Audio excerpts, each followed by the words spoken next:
Welcome to everyone. दोस्तों, investigation के लिए इंसान की खोज की कोई सीमा नहीं है। इस यात्रा में मील के पत्थर के रूप में भारत का महत्वाकांक्षी गगनयान मिशन है। अभी हाल ही में इस मिशन के लिए 4 अंतरिक्ष यात्रियों का चयन किया गया है। ये मिशन मैन्ड स्पेस एक्सप्लोरेशन में भारत के प्रवेश का प्रतीक है, जिसका लक्ष्य देश को अंतरिक्ष यात्रा करने वाले देशों की श्रेणी में आगे बढ़ाना है।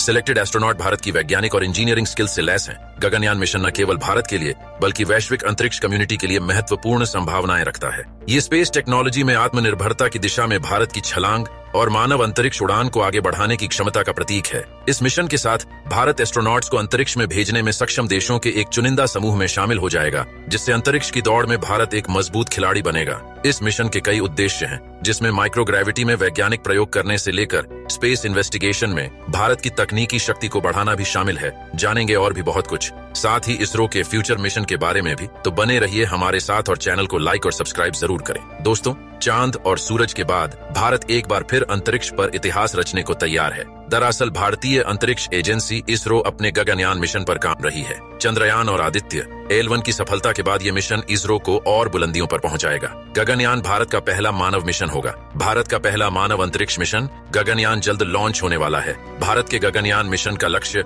ह्यूमन को अंतरिक्ष में भेजना है। एडवांस्ड टेक्नोलॉजी से डिजाइन किया गया ये 7 दिनों तक 400 किलोमीटर की दूरी पर पृथ्वी की परिक्रमा करेगा। गगनयान मिशन मानव युक्त स्पेस इन्वेस्टिगेशन में भारत का महत्वाकांक्षी उद्यम है। इस मिशन की देखरेख भारतीय अंतरिक्ष अनुसंधान संगठन इसरो द्वारा की जा रही है और यह भारत के अंतरिक्ष कार्यक्रम में एक महत्वपूर्ण मील का पत्थर है। गगनयान मिशन के उद्देश्यों में मनुष्यों को अंतरिक्ष में भेजने की भारत की क्षमता का प्रदर्शन करना, माइक्रोग्रेविटी में प्रयोग करना और भविष्य के अंतरिक्ष मिशनों के लिए तकनीकी प्रगति को बढ़ाना शामिल है। इसका उद्देश्य भारत के युवाओं को विज्ञान और प्रौद्योगिकी में करियर के लिए प्रेरित करना भी है। मिशन के लिए अंतरिक्ष यान में एक क्रू मॉड्यूल, सर्विस मॉड्यूल और ऑर्बिटल मॉड्यूल शामिल है। इसे इसरो के GSLV-M के 3rd रॉकेट के साथ लॉन्च किया जाएगा, जिसने अंतरिक्ष में भारी पेलोड लॉन्च करने में विश्वसनीयता साबित की है। गगनयान मिशन के लिए भारतीय अंतरिक्ष यात्रियों के प्रशिक्षण में कठोर फिजिकल और मेंटल तैयारी शामिल है, जिसमें सूक्ष्म गुरुत्वाकर्षण स्थितियों का अनुकरण करने के लिए पैराबोलिक उड़ानें, सर्वाइवल ट्रेनिंग और विभिन्न वैज्ञानिक विषयों में व्यापक अध्ययन शामिल हैं।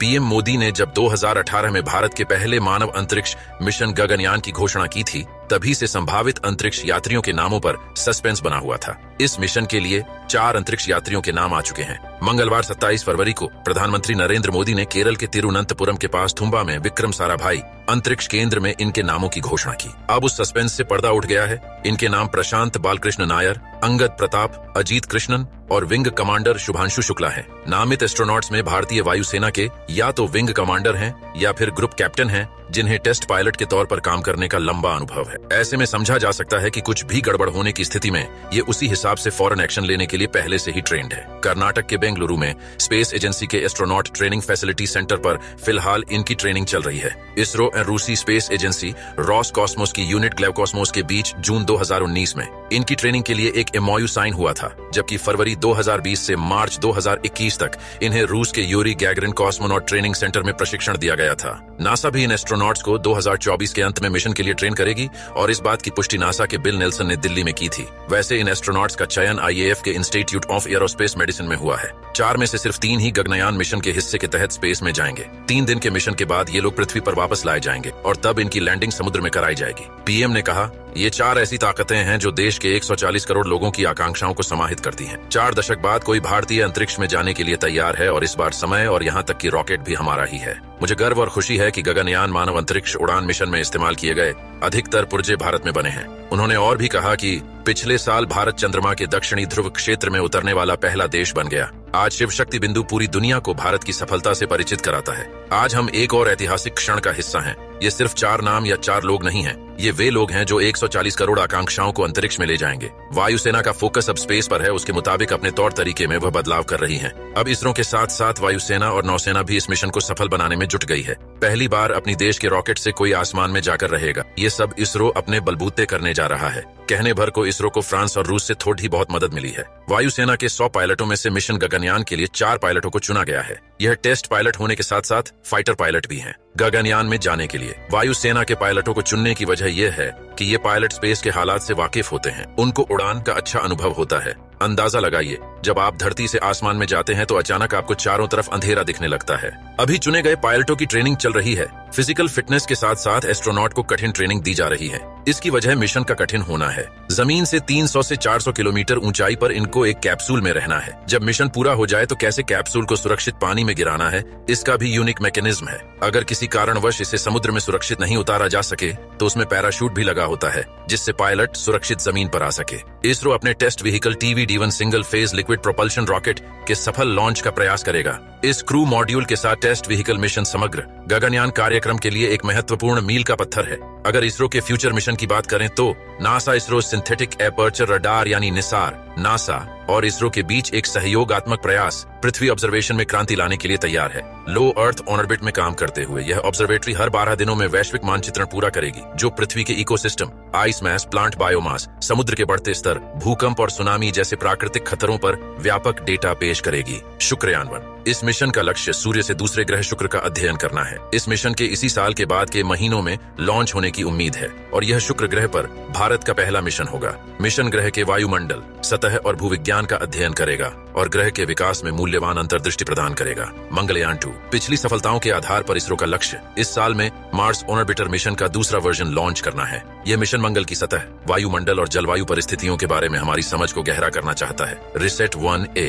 यह पृथ्वी के लिए एक्सरे चश्मे की एक जोड़ी की तरह है, जो बादलों, अंधेरे और यहाँ तक कि खराब मौसम में भी देखने में सक्षम है। इस रडार इमेजिंग उपग्रह का उद्देश्य भूमि, महासागर और जल संसाधन प्रबंधन में अमूल्य अंतर्दृष्टि प्रदान करना है। सूर्य के प्रकाश पर निर्भर ऑप्टिकल उपग्रहों के विपरीत ये पृथ्वी की सतह से रेडियो तरंगों को उछालने के लिए रडार तकनीक का उपयोग करता है, जिससे समय, मौसम या प्रकाश की स्थिति की परवाह किए बिना विस्तृत इमेजेस तैयार होते हैं। इनसैट 3DS सैटेलाइट ये सैटेलाइट जियोस्टेशनरी ऑर्बिट में तीसरी पीढ़ी के मीटियोरोलॉजिकल सैटेलाइट के उत्तराधिकारी के रूप में कार्य करता है। इस मिशन को उन्नत मौसम संबंधी अवलोकनों के लिए तैयार किया गया है। इसके प्राथमिक उद्देश्यों में मौसम पूर्वानुमान क्षमताओं को बढ़ाना और भूमि और महासागर दोनों सतहों की व्यापक निगरानी के माध्यम से डिजास्टर वार्निंग्स की सूचना देना शामिल है। इंडियन स्पेस स्टेशन प्रधानमंत्री नरेंद्र मोदी ने 2035 तक अपना स्वयं का स्वतंत्र अंतरिक्ष स्टेशन स्थापित करने के भारत के लक्ष्य की घोषणा की है। यह महत्वाकांक्षी परियोजना भारत को अंतरिक्ष में स्थायी मानव उपस्थिति वाले कुछ देशों में से एक बना देगी। अंतरिक्ष स्टेशन का वजन लगभग 20 टन और अंतरिक्ष यात्रियों को 15-20 दिन की अवधि के लिए आवास प्रदान करने की कल्पना की गई है। यह लगभग 400 किलोमीटर की ऊंचाई पर पृथ्वी की परिक्रमा करेगा। इसका लक्ष्य माइक्रोग्रेविटी में वैज्ञानिक अनुसंधान करना है, जिसमें चिकित्सा, जीव विज्ञान और मटेरियल साइंस में प्रयोग शामिल हैं। इसरो अंतरिक्ष स्टेशन के लिए आवश्यक टेक्नोलॉजी और मॉड्यूल को सक्रिय रूप से विकसित कर रहा है। पहला मॉड्यूल 2028 के आसपास लॉन्च करने की योजना है, जिसमें 2035 तक स्टेशन का क्रमिक विस्तार किया जाना है। अंतरिक्ष स्टेशन भारत की वैज्ञानिक क्षमताओं को महत्वपूर्ण रूप से बढ़ावा देगा, जो सूक्ष्म गुरुत्वाकर्षण वातावरण में लॉन्ग टर्म एक्सपेरिमेंट्स के लिए एक अनूठा मंच प्रदान करेगा। अंतरिक्ष स्टेशन का निर्माण, लाइफ सपोर्ट सिस्टम, अंतरिक्ष यान डिजाइन और स्पेस के बुनियादी ढांचे जैसे क्षेत्रों में भारत की तकनीकी सीमाओं को आगे बढ़ाएगा और भारत स्वतंत्र मानव अंतरिक्ष उड़ान क्षमताओं वाले देशों के एक विशिष्ट क्लब में शामिल हो जाएगा। भारत की पहली मानवयुक्त अंतरिक्ष उड़ान के रूप में देखे गए गगनयान मिशन ने आकाशीय इन्वेस्टिगेशन के लिए देश की आकांक्षाओं को प्रज्वलित किया है। आने वाले वर्षों में किसी समय लॉन्च करने के लिए लक्षित इस महत्वाकांक्षी प्रयास का उद्देश्य भारतीय अंतरिक्ष यात्रियों की एक टीम को अंतरिक्ष में भेजना है, जो देश की अंतरिक्ष यात्रा में एक महत्वपूर्ण मील का पत्थर साबित होगा। यह मिशन केवल एक तकनीकी उपलब्धि नहीं है, बल्कि यह वैज्ञानिक क्षेत्र में भारत की बढ़ती शक्ति का प्रतीक है और हमारी पीढ़ियों के लिए प्रेरणा का काम करता है। जैसे ही गगनयान उड़ान भरेगा, ये लाखों लोगों की आशाओं और सपनों को लेकर जाएगा और अंतरिक्ष में भारत का झंडा फहराएगा। तो चलिए मिलते हैं अगली वीडियो में। तब तक के लिए हमें लाइक और सब्सक्राइब जरूर करें।